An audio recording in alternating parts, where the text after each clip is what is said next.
Good afternoon. Welcome, everyone. Before we get started with today's presser, I just want to go over some housekeeping reminders. Silence your phone. This is being carried live. Then we get to the Q&A portion of the program. For that, just raise your hands and try to keep this order. We'll call on you. A couple other notes. Sadly, many of you may have known Martin Fraser, Springfield, a longtime part of the past. Condolences from the organization, friends.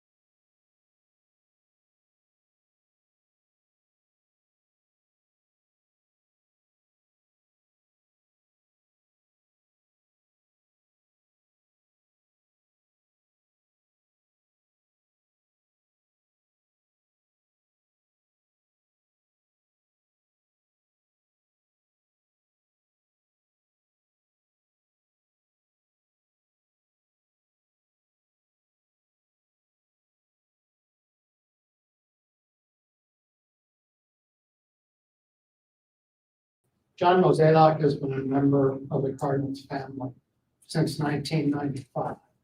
In fact, we arrived here at essentially the same time. Since 2008, he has been our president of baseball operations. Mo's long-term positive impact on our team has been immeasurable. In his current role, he has led the team to 10 postseason appearances, 3 NLCS appearances, 2 World Series firsts, and a World Championship in 2011. I've personally enjoyed working closely with Mo over these many years, and I will miss that day-to-day interaction. We wish him all the best in his next chapter, and I can assure you he will always be welcome at Busch Stadium. Thank you. Mo.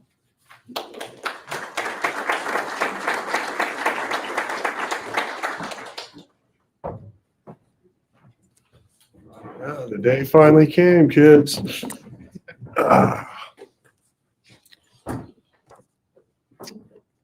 First off, I just want to express my gratitude. First to my wife, my daughter, Allie, my son, Will. I thank them. I love them. They've been amazing support to me. I want to thank my parents, my mother-in-law. They've been rocks in my life throughout. I want to thank Bill DeWitt and the ownership group. Bill and I have had a unique relationship. I believe it's one that's very special in the game. I learned a lot from him. I grew from him, and I'm grateful for our time together. So thank you. To all the Cardinal employees, I'm so grateful for the relationships I have grown over the years, from the simple hellos in the hallway to the concerns about the team on why someone's not hitting. You are all amazing.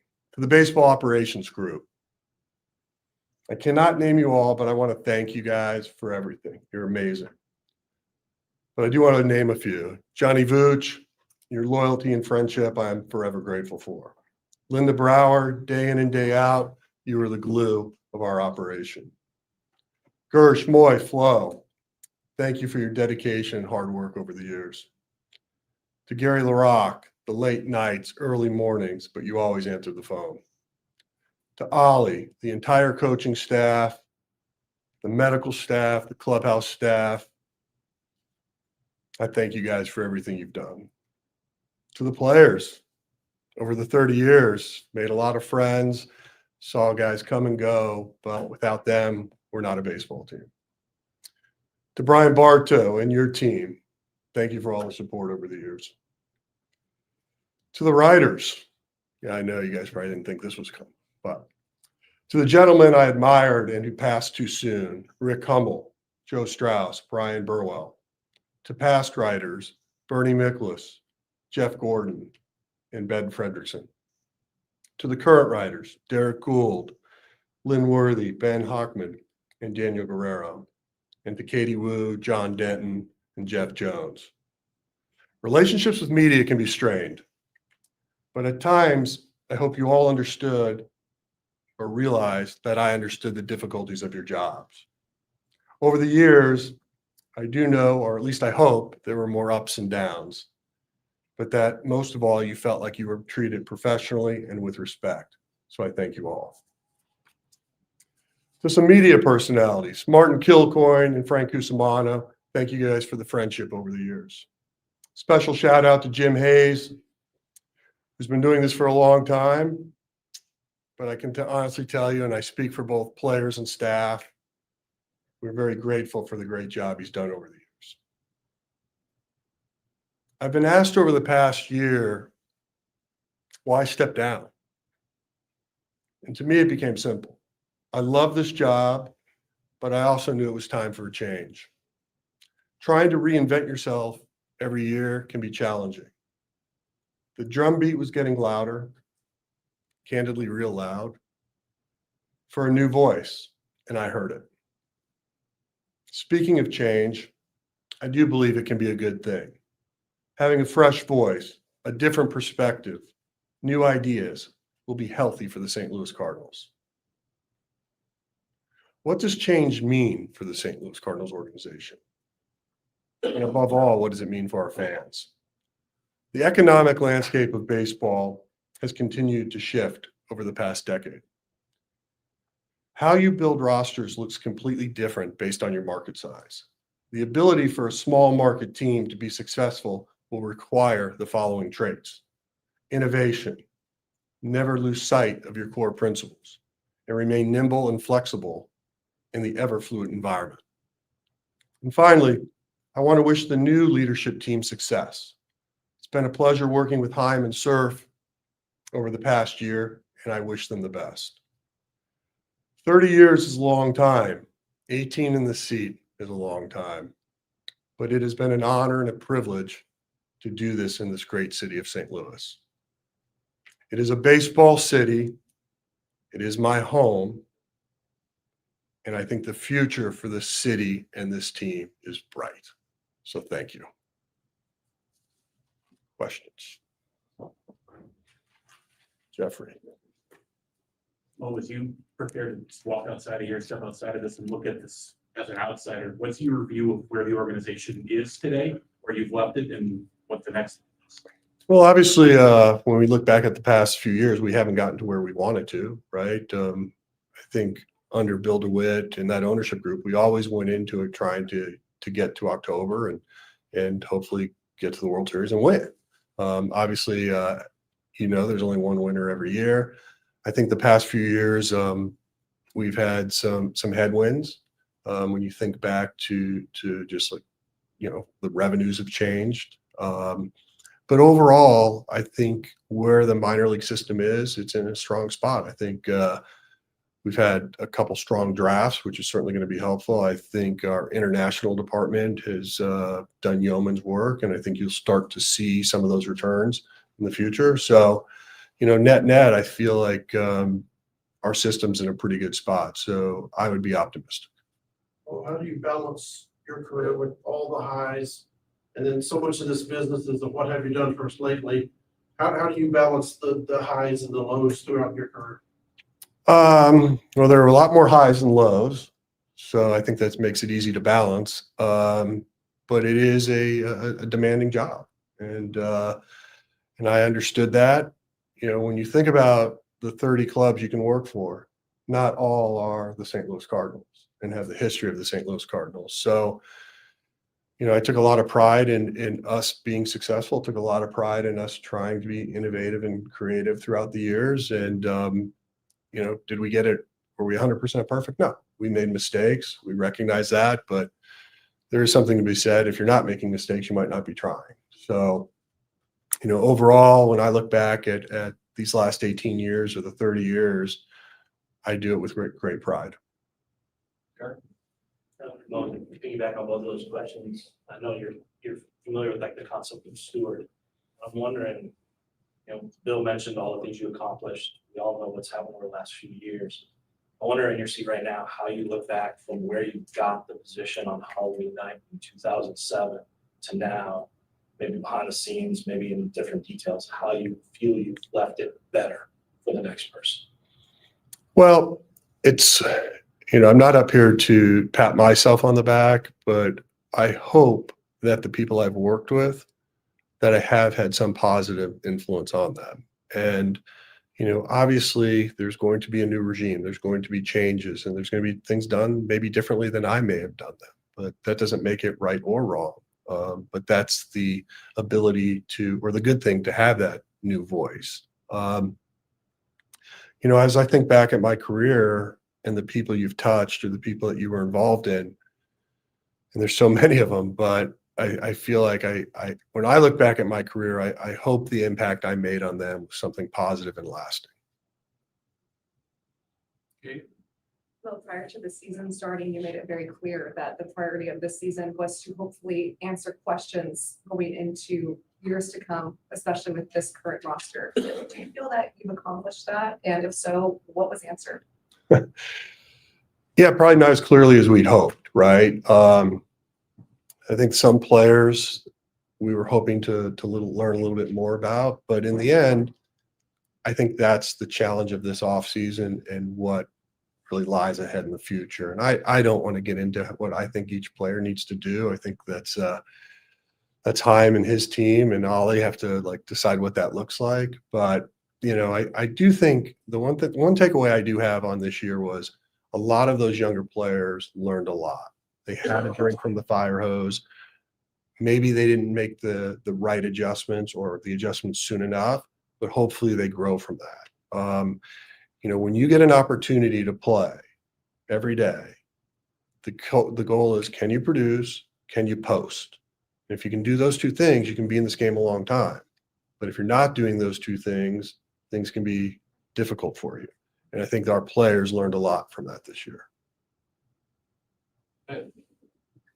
Mo, you referenced sort of some headwinds in the last few years. I think in the past you referenced the pandemic as sort of almost a benchmark. I think just how things may have changed, or just a timeline benchmark. How do you feel like what's been the biggest challenge since that point, and how do you feel like you guys have handled that in terms of the things that you mentioned, innovation, core principles, and flexible? So as you guys can imagine, we've always had just a successful group of core players, dating back to when the Cardinals first acquired Mark McGwire, and then the emergence of Albert Pujols, Yadier Molina. But at that same time, we acquired Jim Edmonds, Scott Rowland, and then you fast forward to Matt Holliday, and then the emergence of a Matt Carpenter, and then acquiring Berkman, Beltran. And then that led us into the Goldschmidt, Arenado era. But what ended up happening in that time was, the elite player lost a step. And that's the tough part to balance, because, we definitely felt like internally we were still producing a lot of those complementary players, but we didn't have the type of player that emerged as the next great. And when I reflect on this, I even go back to something like when Oscar Tavares passed away, and all of a sudden we had a pivot because we lost that future middle of the order hitter that we thought we were going to have. And those are difficult challenges, but some of those headwinds are also what's happening in our city, with, fans sometimes complain about parking, safety, and these are all issues that have to be addressed as we continue to move forward. But I think, with the investments that are happening downtown, I think everybody should be excited about where this city is headed. And so the Cardinals have always been successful, not because of our TV contract, but really from our fan base. And if we can get people to feel safe and wanting to come back down here again and re-engage, I think that's where the Cardinals will take that step forward. And as far as the infrastructure of what's happening with the baseball operations specifically, they're going to be positioned well. Smart group of guys working upstairs. They understand where they need to go, what they need to accomplish. And from that standpoint, now that I put my fan hat on, I'm excited about the future. Yeah, you still have a question? Well, just with kind of this year being sort of that transition year with incoming front office, how different was your role and what you're able to do as president of baseball ops? Just Yeah, my hands were tied, really. No, I'm kidding. It was fairly normal. My interactions with Hyman Surf on what was happening on the player development side. We had a standing meeting every Monday, so I was kept in the loop. I did not spend a lot of time traveling to minor league cities like I've done for the last 17 years, but that's why I have confidence in directionally where this is going. But as far as like the day to day, I was still very much involved and kind of did my normal job. Big question is, what am I going to do tomorrow? Right? That's the stress. Benjamin, you have one? I do, yeah. Mo, from the day you were hired until now, can you share some insight into how building a baseball team, just the business of being in the front office has changed, evolved? Sure. I guess you're asking me to go back to our 1993. Payrolls were much different. I think free agents were paid on what they did, not what they might do. Collectively, the draft had unlimited rounds, so you could take a lot of shots on goal, if you will. But what's changed is just the economic landscape of the game. And I think what's happening right now in baseball is you're starting to see a wider and wider spread of the haves and have-nots. And so if you're not part of the haves, then you got to be really, really smart on how you start strategically thinking about roster building. And so, under Bill DeWitt, you can think back to like 1998, when we draft, or 1997, when we drafted Rick Ankiel. And 28 other teams passed on him at the time, and we took a shot. And so Bill always had us thinking about drafting and development. And I think over the 30 years, I think we did a pretty good job at that. And now it's what more can you squeeze out of that orange as you try to get more on the margins. And I think you look at teams right now that are successful, that aren't large market teams, i.e. Milwaukee, they're doing a really good job at that. And that's what we need to replicate. Thank you. Well, preface this with hindsight is, of course, 2020, but when you came into this year, you made it clear that the intent was still to win, but there might be some organization decisions that prioritized player and development over winning that particular game. When you look at how the National League playoff picture ultimately shaped out, is it hard to stomach that, or are you confident that this is the right thing to do for the organization? I was like reflecting back on this season last night, and you think about like close games you lose or games you give up in the ninth or in the extra innings. And that's why, like, as a manager, as a coach, you are always trying to impress upon players like everything does matter, because it might not feel like it at that given moment, but it does. And when you finish 3 or 4 games out of something, or you go into the final series finally being eliminated, it just shows you how close these margins are. And I don't regret anything we did this year in the sense of we knew it was going to be, difficult to try to thread this needle. If you're looking at hindsight, would it have been smarter to try to trade some of the players that we ended up trading in the offseason? But we wanted to give our fan base some level of hope. We wanted to try to see if a couple guys did click and get hot. And, unfortunately, we did come up short. John, did you have one? Well, I remember in 22, you told me in St. Louis, you're not allowed to rebuild, that you have to keep building on the fly. With the way it went downhill in 23, looking back, would you have done it any differently as far as starting a major rebuild in 23 as opposed to trying to keep it together? I think, the unique thing about the role I had with the Cardinals is we never tried to rebuild. The words you may hear tomorrow might be different, but that's for them to speak. But in terms of regrets, I don't have any. Derek? And along the lines of what you reflected back on the season, when you got to the trade deadline, the team was 55 and 55, right even. Could you give us a window into the decision at that point? Because if you're looking for the holistic view of the organization, you make the trades, but you also have the pressure of knowing these were your final weeks and the brand of the Cardinals. How did you weigh those? What kind of discipline, what kind of influence was on the factor that you reckon influence will follow? Yeah, obviously we made trades, right? And arguably you could have said we could have done more, but we were still trying to thread that needle as best we could. And the irony is that I do think like the bullpen stepped up when we, lost some arms. But I think from an offensive standpoint, the consistency on a day in and day out basis just became too much for us. And, I think back to that. I think it was the right decision to do what we did. I think the acquisitions of some of the young talent we received is going to bode well for the organization. And ultimately, future roster decisions is up to a different group. But as far as trying to always do what's right for the organization is always something that's been in the back of my mind. Is there anything that could have been done in that stretch that you would have added? Not really, because we were never offered anything that was that compelling for X, Y, or Z. Well, when you talk about the economics of the game as they exist now in the way that it's a little more stratified than maybe it was 20 years ago, how do you reflect on your role in that? The front office in Houston, for example, was for a long time staffed by people who came out of this organization. I think Mike Elias is talking right now in Baltimore. Do you reflect on that at all? Do you look at yourself as a person who maybe was some of the genesis of the way some of those things happened? Well, I definitely think, my experience and what I was exposed to added to a more modern game of baseball as far as decision making. But I think like as far as like the haves and have nots, no.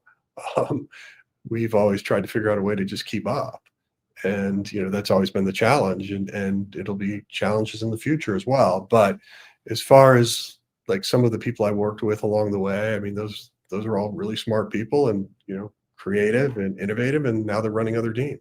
Do you imagine yourself running like a team someday? And when you talk to friends around the game and you tell them no, do they believe you?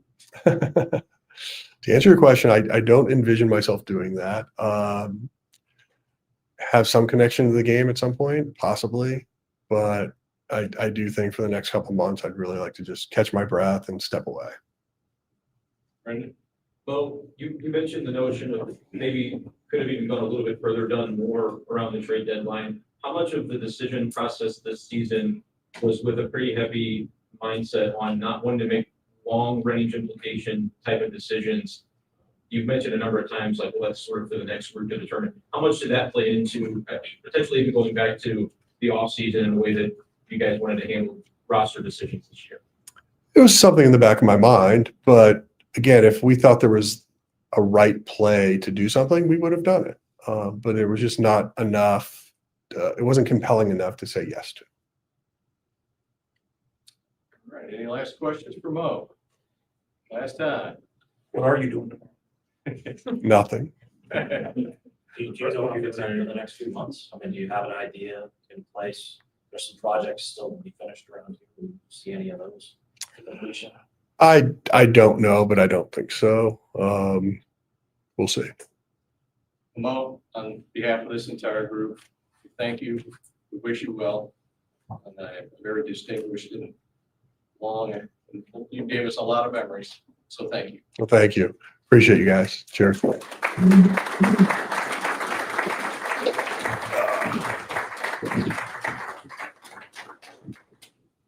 Thank you, everyone. That concludes today's